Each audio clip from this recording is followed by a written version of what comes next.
할렐루야. 네. 오늘도 우리 김정 목사님 서울서 내려오셨는데 한번 오른손 들고 할렐루야. 할렐루야. 할렐루야. 오늘 본문 말씀 시편 136편입니다. 오늘 136편을 우리 곧 함께 읽을 텐데요. 실제 유대 사람들이 이 본문을 읽을 때 이렇게 읽었대요. 여러분, 조금 전에 우리 성시 교독할 때에도 어떤 색깔만 읽으셨어요? 노란 색깔만 읽으셨죠? 오늘 본문도 마찬가지입니다. 흰색 글자는 제가 읽을 거고요. 노란색 글자만 읽으시면 돼요. 아시겠죠? 우리 함께 본문 한번 읽어보도록 하겠습니다. 함께 읽으시죠.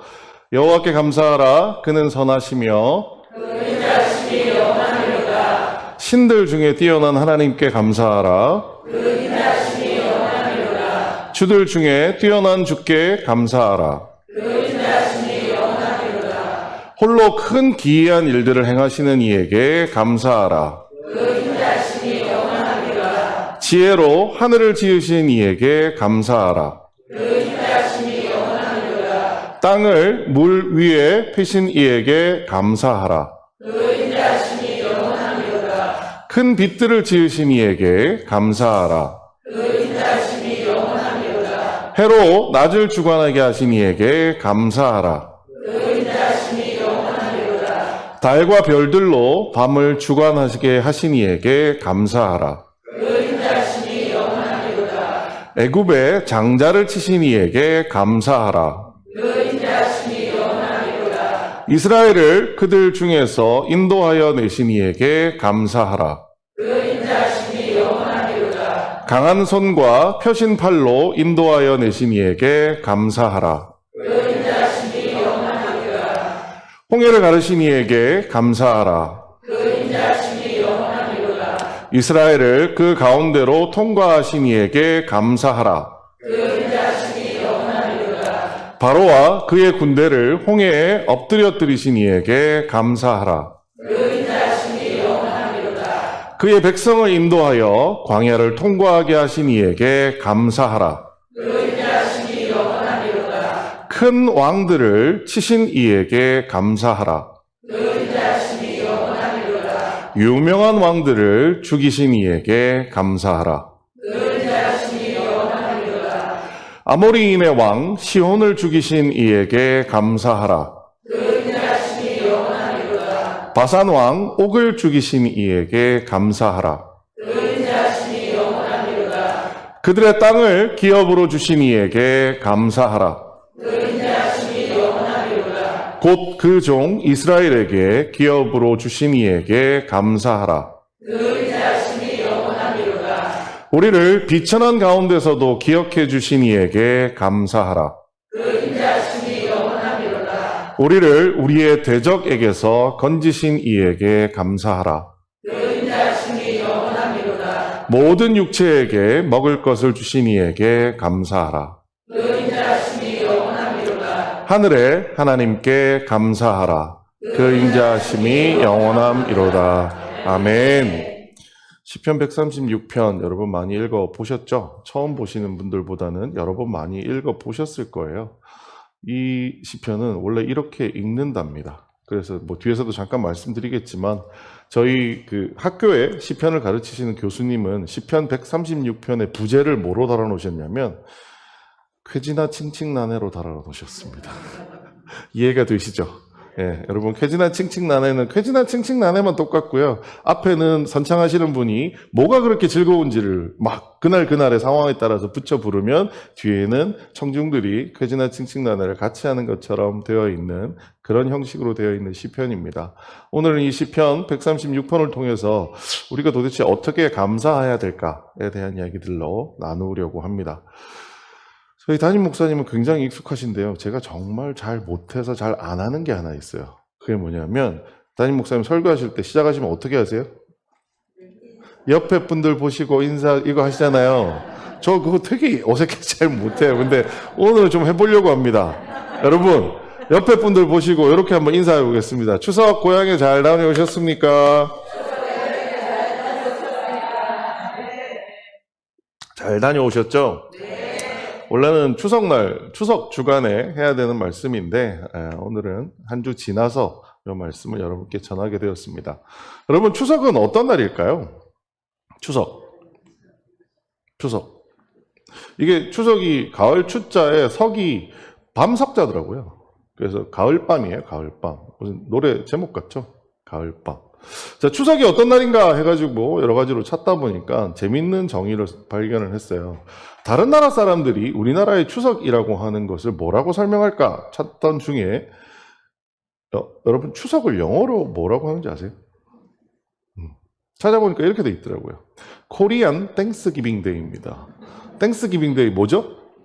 우리 추수감사절을 땡스기빙 데이라고 하잖아요. 그러니까 한국의 추수감사절이라는 얘기예요. 추석은. 농경사회, 그러니까 농사를 짓는 사회였죠. 우리도 그렇고 옛날 외국도 마찬가지였고 굉장히 많은 사람들은 농사를 지었습니다. 농사를 지음에 있어서 가장 중요한 결실을 맺는 시기가 언제죠? 가을입니다. 그 가을에 가장 중요한 일이 뭐냐? 추수라는 거죠.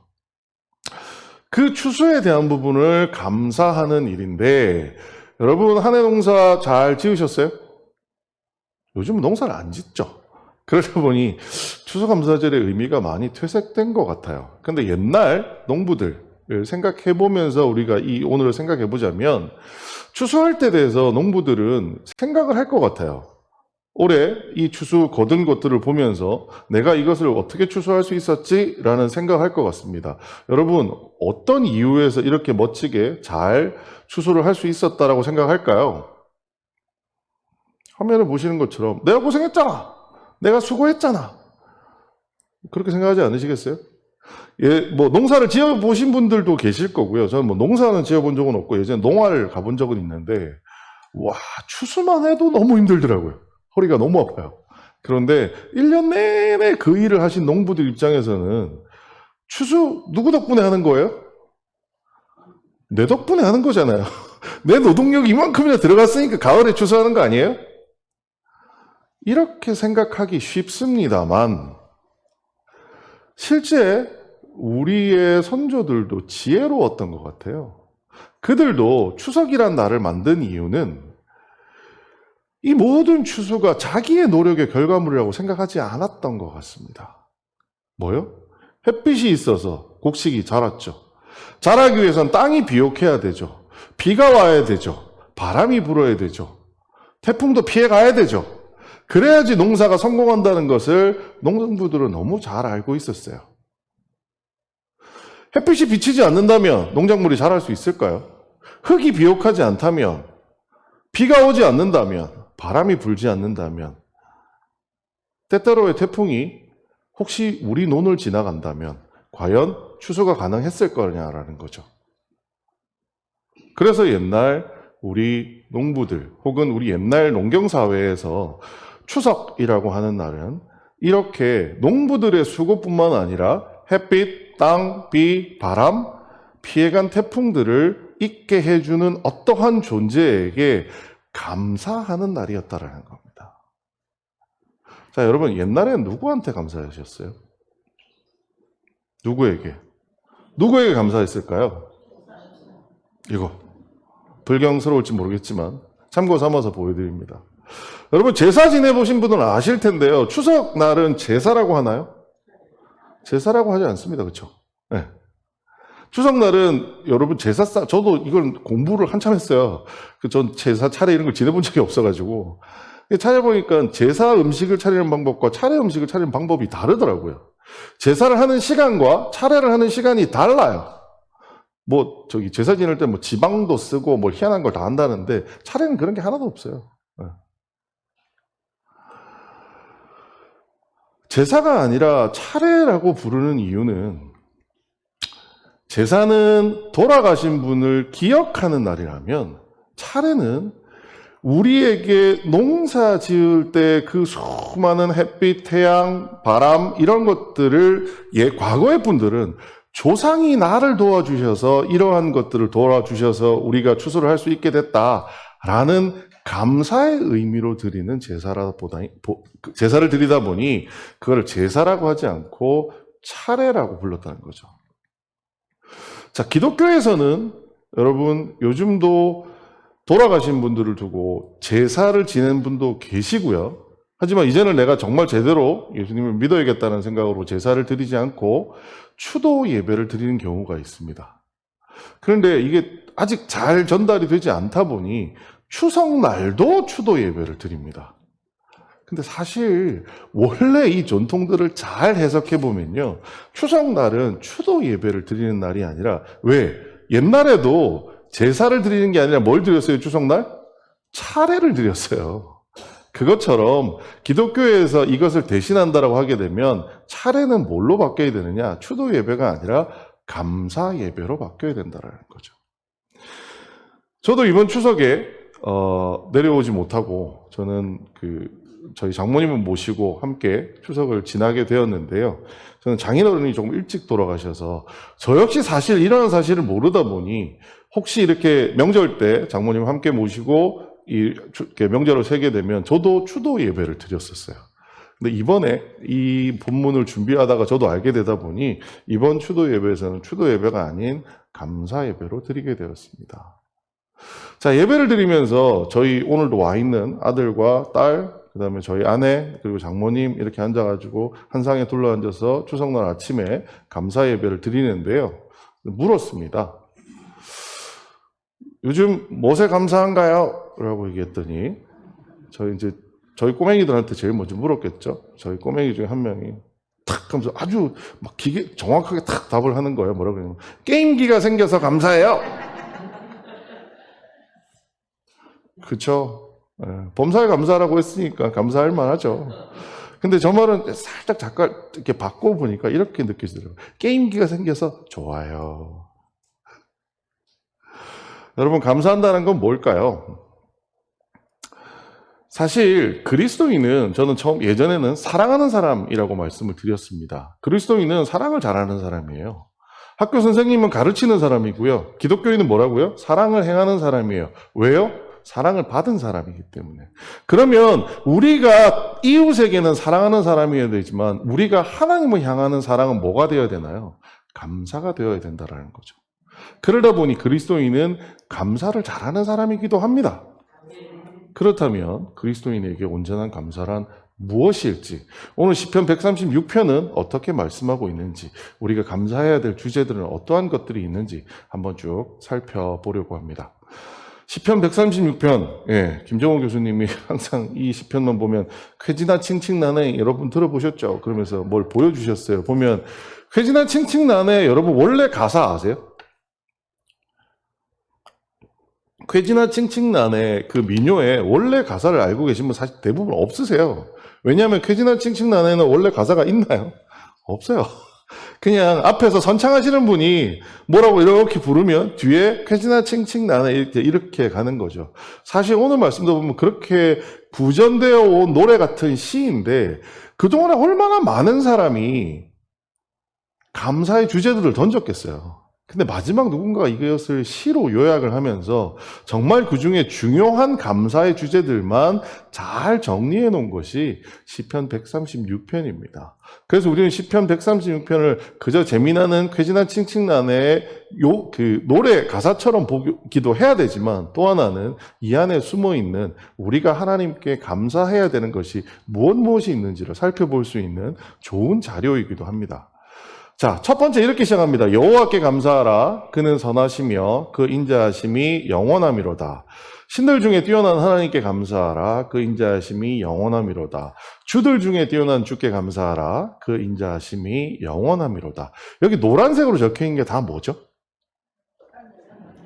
사실 이 뒤에 들어가면 누구에게 감사하라는 것보다 이러한 것을 감사하라는 얘기들이 대부분 줄을 이룹니다. 하지만 시작할 때 유일하게 무엇을 얘기하고 있냐면 우리의 감사의 대상이 누가 되어야 되는지를 얘기하고 있습니다. 여러분, 감사의 대상이 누군가요? 우리의 감사의 대상은 하나님이 되어야 한다라고 얘기합니다. 그러면서 뭐라고 얘기하냐? 최고의 신인 여호와 하나님이 우리의 감사의 대상이다라고 얘기를 합니다. 저는 이 말씀이 그래 맞아 시작할 때 우리의 감사의 대상을 시편 136편이 알려주고 있구나라고 생각하고 넘어갔어요. 근데 가만히 가만히 다시 돌이켜 생각해 보니까요. 사실 이 안에도 굉장히 감사할 것이 있어요. 여러분, 만약에 관공서에 가서 누군가와 함께 일을 해보신 거나 이렇게 할 일이 생기신 분들은 경험이 있으실 텐데요.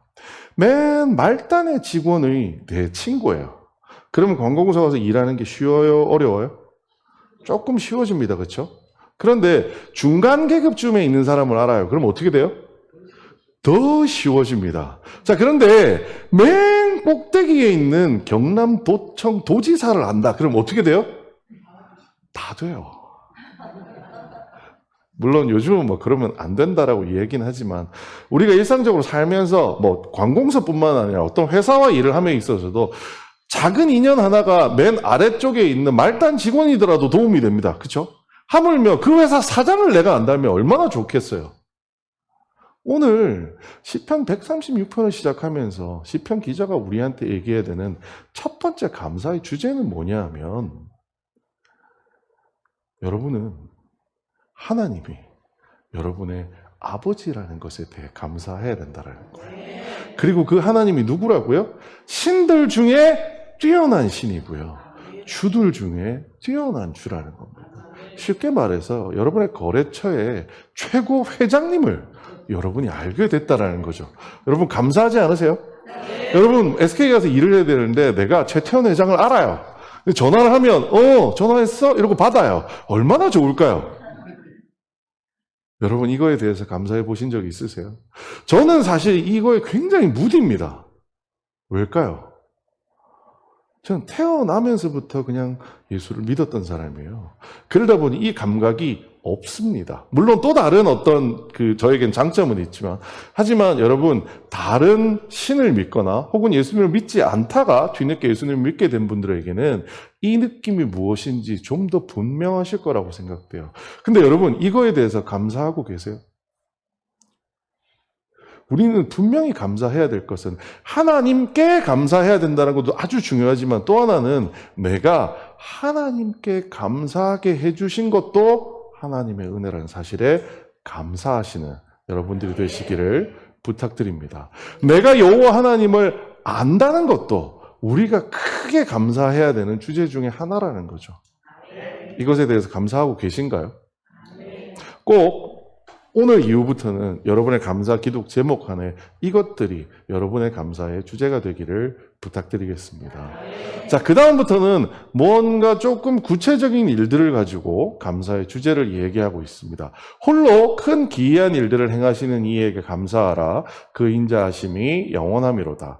지혜로 하늘을 지으신 이에게 감사하라. 그 인자하심이 영원함이로다.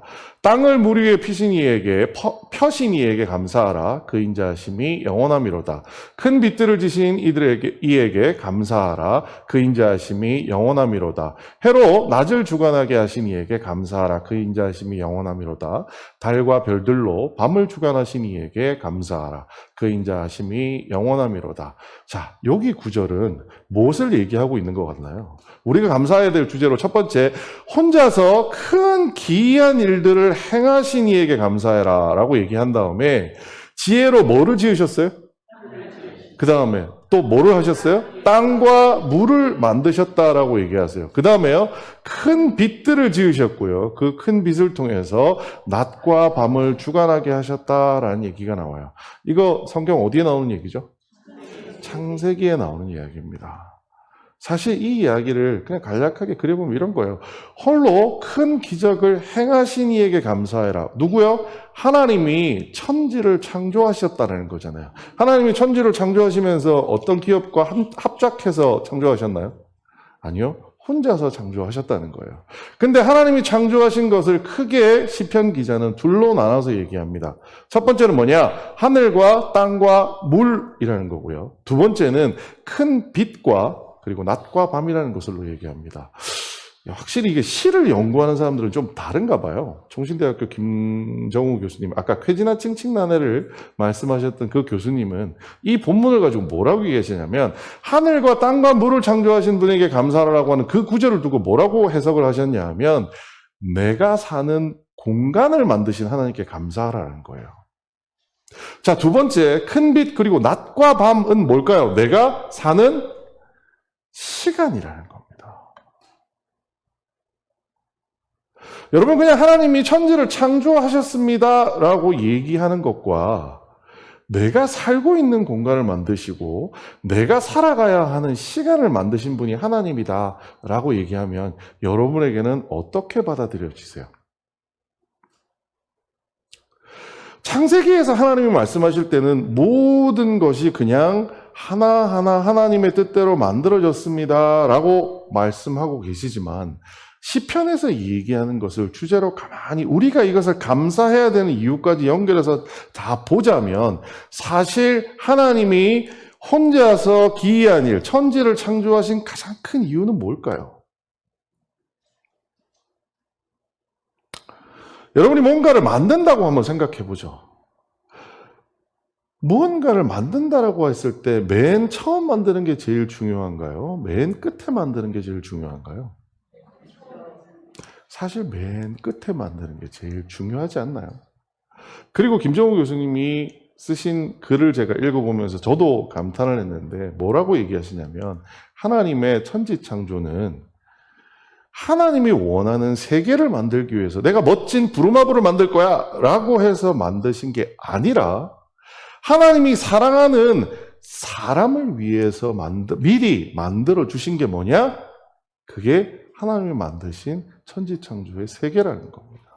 그래서 이 구절이 우리에게 말씀해 주시는 건 뭐냐 하면 이 창조, 하나님께서 창조하신 것을 우리가 감사해야 되는 이유는 뭐냐? 이 창조물 전체가 누구를 위해서요? 그 사람이 누군데요? 나를 위해서 만들어 주셨다는 것에 대해서 감사해야 된다라는 겁니다. 여러분, 이런 감사 해보신 적 있으세요? 역시 시편이라고 하는 이 멋진 시를 쓰는 사람들은 뭔가 달라도 다른 것 같아요. 하지만 분명히 오늘 우리는 이걸 알았기 때문에 앞으로 우리 감사의 주제에는 뭐가 들어가야 된다고요? 하나님, 이 세상을 만들어서 나를 존재케 해주신 것에 대해서 너무 감사합니다라는 기도도 할 수 있어야 한다는 거예요. 자, 우리 한번 반대로 생각해 보죠. 하나님이 인간을 먼저 만드신 다음에 뭔가를 만들었어요. 그게 요즘 인간이 시도하고 있는 것 중에 하나입니다. 뭘까요?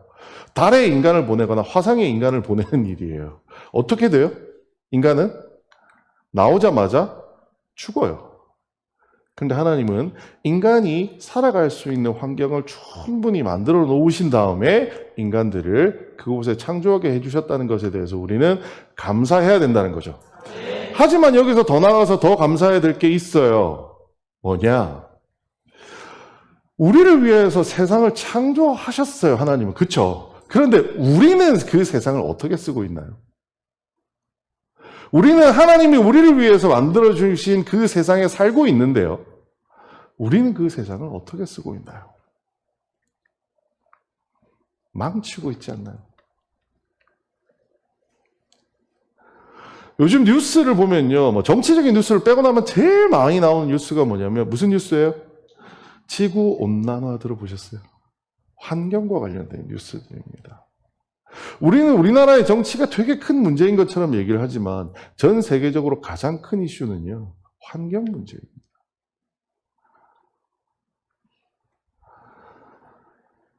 이번에 물난리 겪어보셨죠? 그나마 여기는 좀 잘 피해갔다고 들었는데 포항 쪽에 피해가 심했다라고 들었습니다.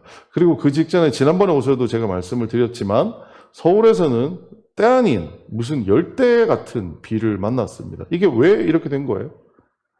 지구온난화에 의해서 환경에 우리 지구라고 하는 하나님이 정말 인간들이 잘 살도록 만들어주신 이 지구라는 곳을 인간들이 망치는 과정에서 이렇게 만들어졌다는 거예요. 근데 더 검사할 게 뭔지 아세요? 하나님이 얼마나 신묘막측하게 만들어 놓으셨는지, 인간이 정말 2000년, 3000년 동안 정말 이렇게 막 써도 아직 살만해서 감사해요. 여러분, 죽을 것 같으세요? 아니잖아요. 아직 살만하지 않으세요? 저는 이것만 해도 참 감사한 일인 것 같아요. 제가 분리수거 잘 안 할 때마다 제 스스로 속으로 그런 생각해요. 아, 하나님, 난 이거 안 했는데 그래도 아직 살만하게 해주셔서 너무 감사합니다 라고 생각합니다. 여러분은 어떠세요? 나를 위해서 세상을 만들어 주신 것도 감사한데 더 나아가서는 그 세상을 우리는 어떻게 해야 돼요? 잘 보호하고 잘 가꾸면서 잘 유지해서 해야 되는데 제 멋대로 써요. 그렇잖아요. 우리 플라스틱 뭐 이런 거부터 시작해서 온갖 걸 다 써요. 그래서 환경은 개판이 되어 갑니다. 네. 인간이 만든 원자력이라고 하는 부분들이 최근 들어서 우리는 일본에서 터지는 장면을 봤어요. 그 일이 어떻게 돼요? 당대에 사는 사람은 괜찮아요. 그냥 살면 되니까요. 누가 문제가 생겨요? 자녀들한테 문제가 생겨요. 기형아가 나오고 환경오염이 벌어지고. 그런데도 그래도 아직은 살만해요. 그렇죠? 그런 하나님께 감사해야 됩니다. 자, 그런 하나님께 감사하는 것을 우리는 어떻게 표현해야 할까요? 서울에 제가 출석했던 교회에서 어느 날 출석을 했더니 교회에서 무슨 운동을 하시냐면 환경운동을 하세요. 교회에서 뭐라고 계시냐면 교회 이게 생수통 같은 거 있잖아요. 옆에 뭐 있어요? 항상? 물컵, 종이 물컵이 있었어요. 그래서 꺼내가지고 한 잔씩 먹는 싹 다 없애버렸어요. 텀블러 가지고 오세요. 그리고 교회에서 분리수거에 대한 강의를 합니다.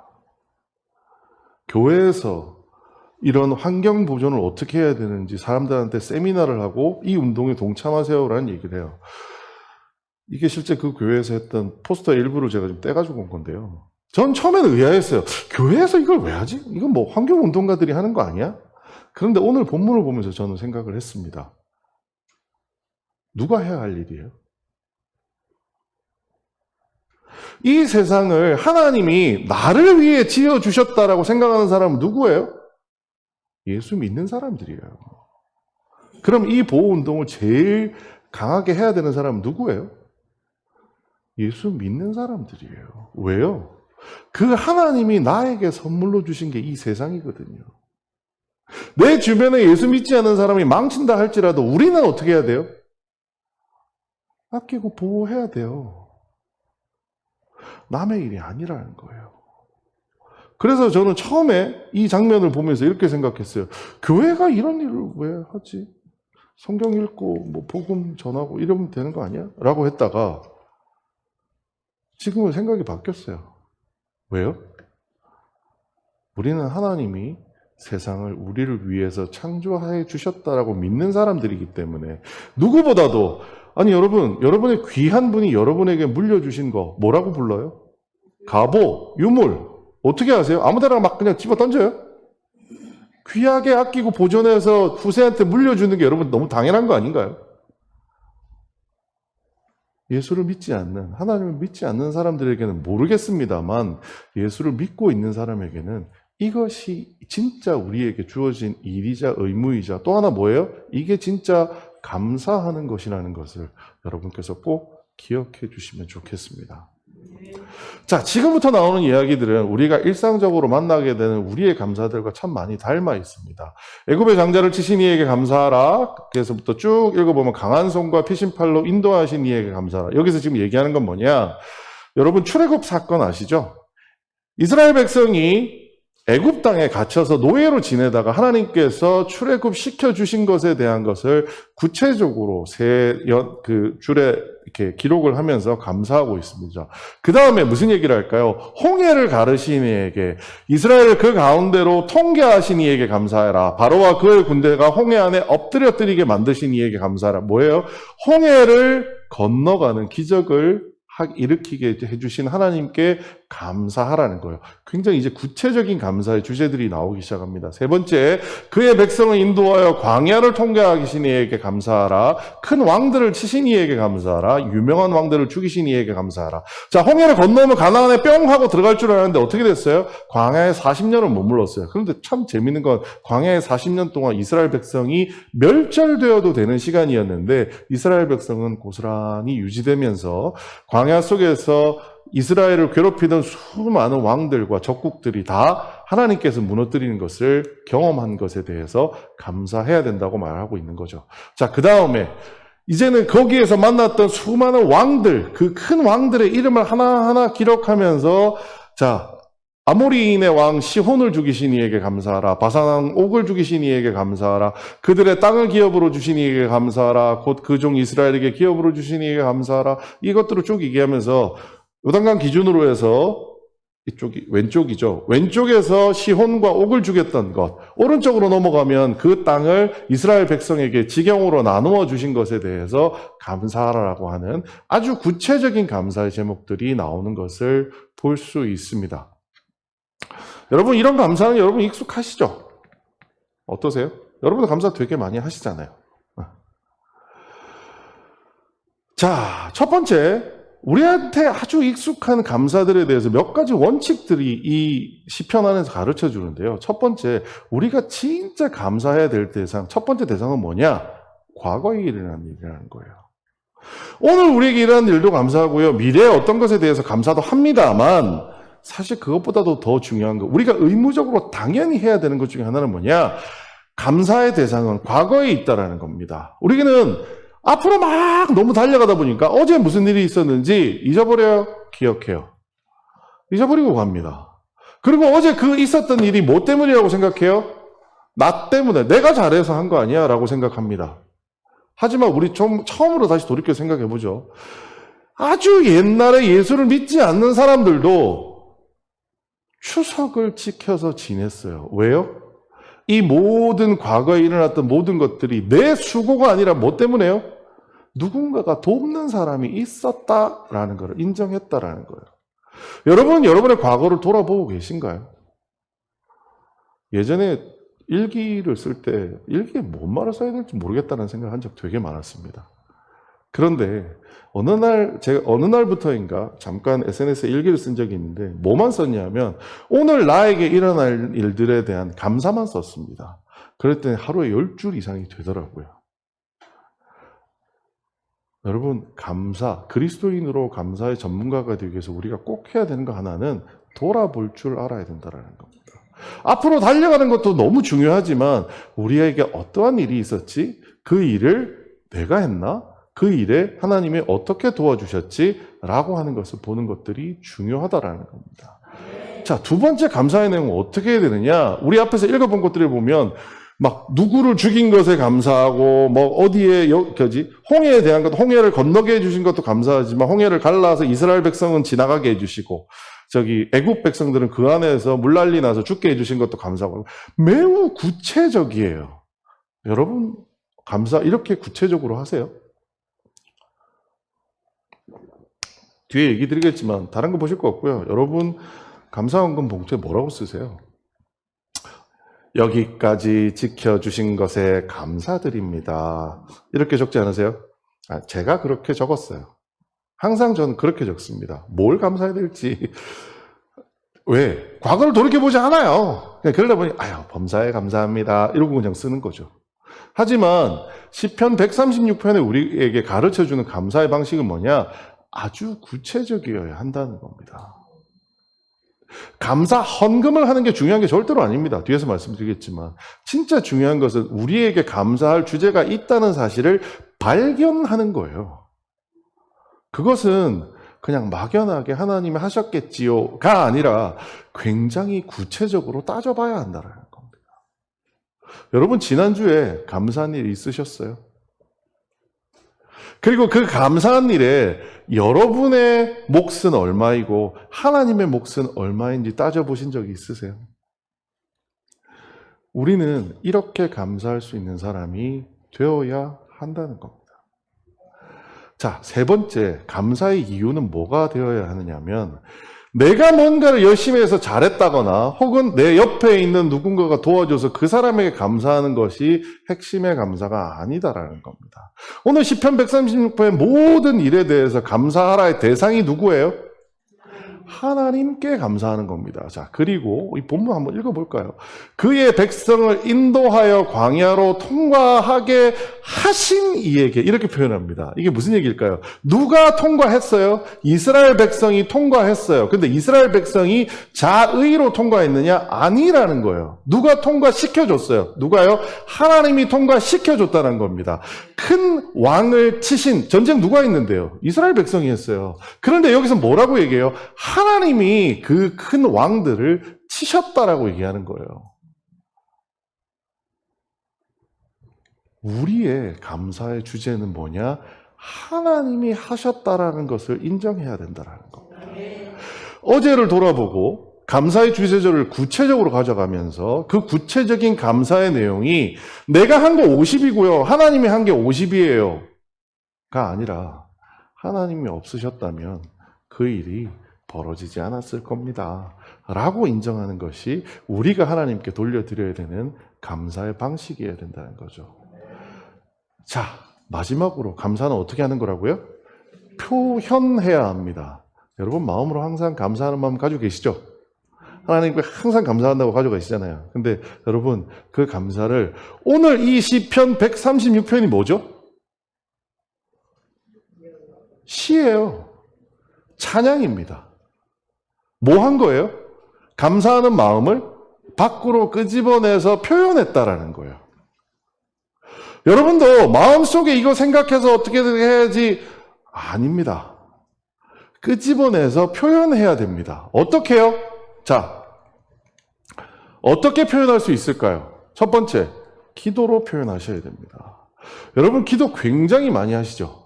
그런데 여러분 기도 중에 여러분이 목소리로 소리내어 오늘, 어제, 지난주에, 지난달에, 올해에 하나님 이렇게 해주신 것이 하나님 때문이라고 하는 것에 대해서 내가 진심으로 하나님께 감사합니다 소리내서 기도하세요? 아마 저처럼 기도하실 거예요. 지금까지 지내온 것 다 주의 은혜입니다. 감사합니다. 그 다음부터 뭐예요? 청구서를 읽기 시작합니다. 하나님 이거 해주셔야 되고요. 하나님 저거 해주셔야 되고요. 그렇지 않으세요?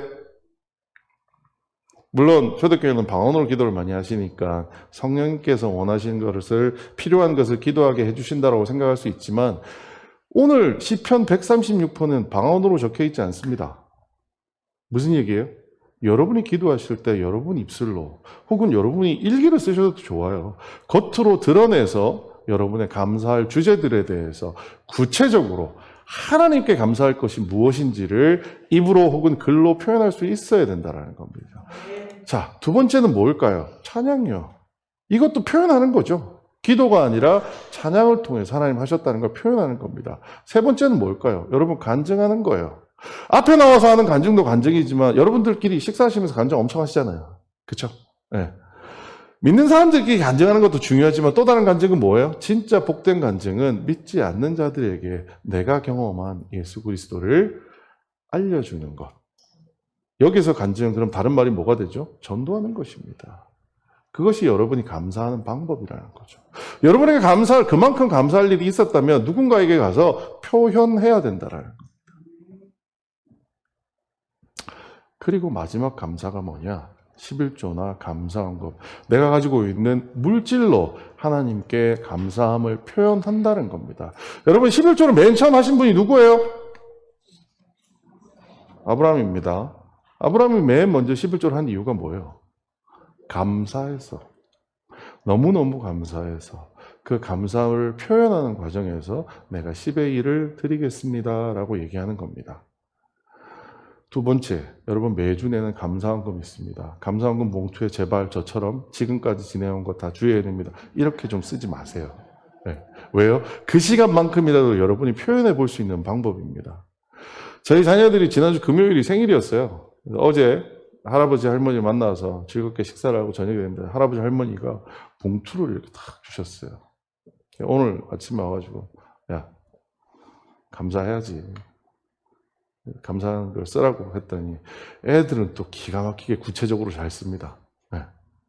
여러분 어린아이 같은 심정으로 여러분이 한 주에 혹은 한 달 전에 혹은 올해에 감사할 주제들에 대해서 기도로 표현하시거나 찬양하시거나 간증하시거나 혹은 물질적인 헌금을 통해서 하나님께 내 마음의 감사를 표현할 수 있는 여러분이 되시기를 주님의 이름으로 부탁드리겠습니다.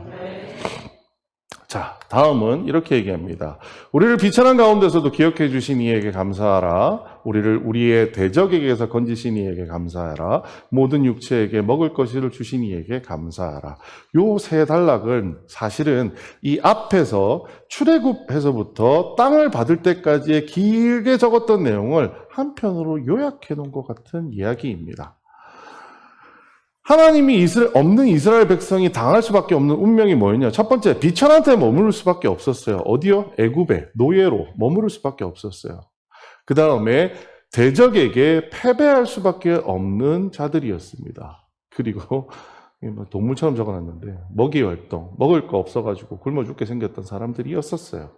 그런데 이거 딱 쓰고 나서 제가 보니까 무슨 생각이 들었냐면 버려진 고양이 생각이 나더라고요.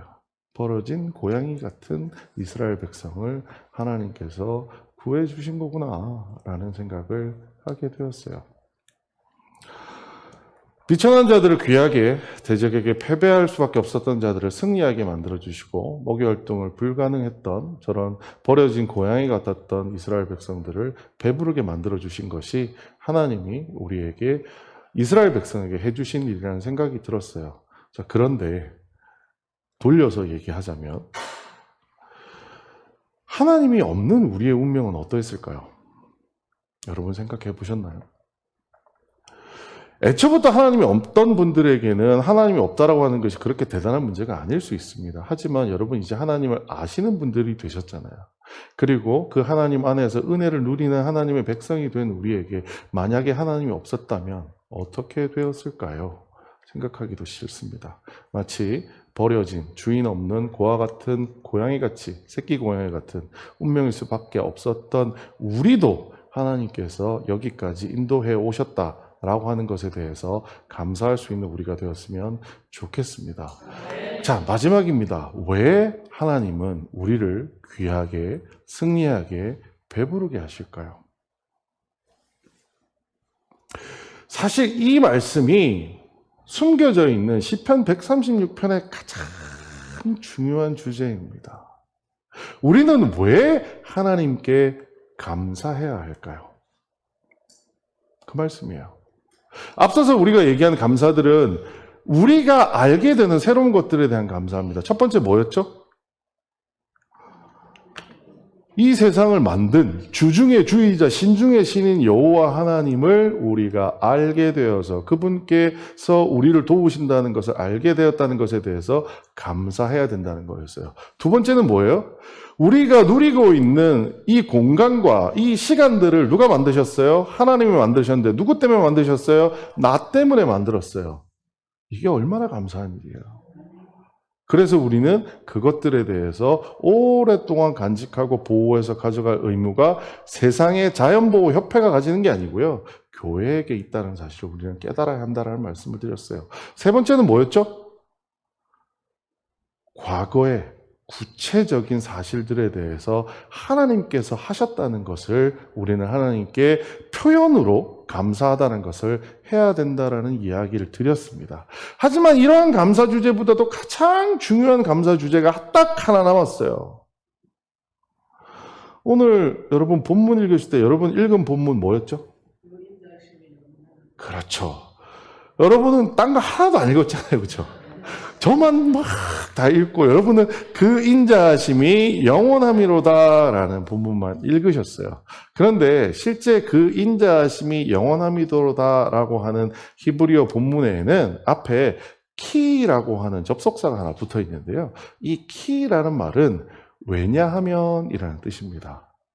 왜냐하면 그 인자하심이 영원하기 때문입니다라는 거예요. 우리는 감사해야 될, 오늘 이야기들은 감사해야 될 주제들에 대한 이야기들이었어요. 우리가 놓치고 있었던, 우리가 감사해야 될 것들에 대해 얘기했다면, 진짜 우리가 감사해야 될 이유는 사실 여러분이 쾌지나 칭칭나네처럼 계속 읽으셨던 그 구절 안에 들었다는 거예요.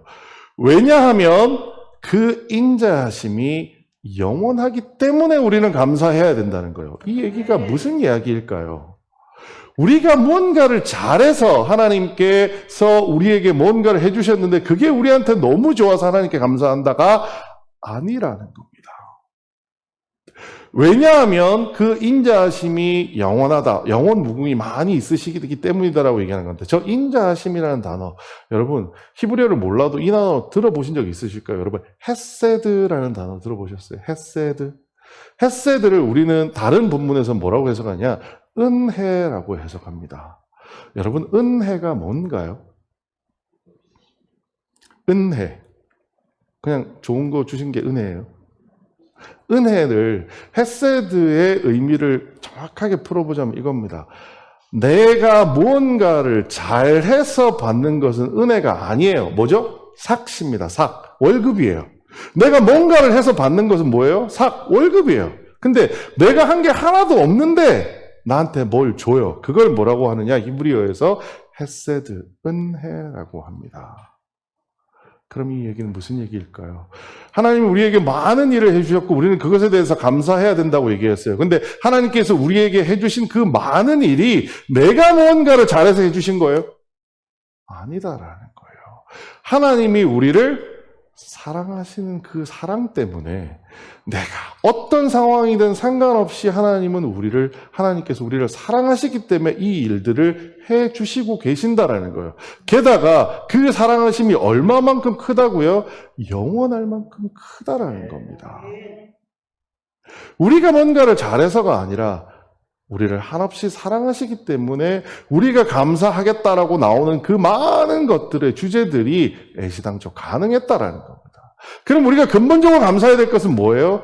하나님이 나를 사랑하시는 것에 대해서 제일 먼저 감사하는 마음을 가지고 있어야 한다는 겁니다. 나의 공로가 있나요? 내가 뭔가를 한 거 있나요? 우리가 추석이라고 한다면, 추석 때 추수에 대한 얘기를 한다면 우리는 이렇게 얘기할 수 있습니다. 내가 나가서 흘린 땀방울이 얼만데요? 하나님, 저도 20은 기여했잖아요. 농사를 가지고 얘기한다면 그렇게 할 수도 있을지 모릅니다. 하지만 그리스도인에게 감사는 내가 한 것이 아무것도 없습니다라고 고백하는 것이 우리의 감사의 첫 번째 기본이 되어야 한다라는 겁니다. 오늘 이 본문 한번 읽어볼까요? 함께 읽어보겠습니다. 시작. 너희는 그 은혜에 의하여 믿음으로 말미암아 구원을 받았으니 이것은 너희에게 난 것이 아니요 하나님의 선물이라. 아멘. 뭐라고요? 너희에게 난 것이 아니요. 우리가 무언가를 잘해서 하는 것이 아니라 하나님께서 우리에게 어떻게 주셨다고요? 그냥 주신 거예요. 그냥 주신 거예요. 어제 우리 아이들이 봉투 받는 거 보면서 이 생각했습니다. 우리 애들이 우리 아버지 어머니, 그러니까 담임 목사님한테 뭘 그리 잘한 게 있어서 봉투도 두둑해요. 이걸 주셨을까라는 생각을 했습니다. 저희 애들이 잘한 거 아무것도 없어요. 할아버지 위해서 옆에 가서 어깨 한번 주물러 드려봐. 안 해요. 네. 힘들어해요. 숫기가 없어가지고. 근데 저희 아버지는 그 큰 봉투를 왜 주셨을까요? 그냥 사랑했어요. 그냥 주고 싶은 거예요. 이 마음이 하나님이 우리를 바라보시는 마음이라는 것을 꼭 기억해 주시면 좋겠습니다. 그렇게 사랑해 주시는 하나님께 우리가 감사하는 방법의 첫 번째는 뭐냐 하면 구체적인 감사의 제목들을 찾아서 그 구체적인 감사를 표현하는 겁니다. 저희 아이들이 저희 아버지에게 가서 할아버지 이런 거 주셔서 감사해요 라고 얘기했다면 할아버지의 마음은 어땠을까요? 얼마나 기쁠까요? 물론 주는 것도 기쁘지만 그 받은 사람이 와가지고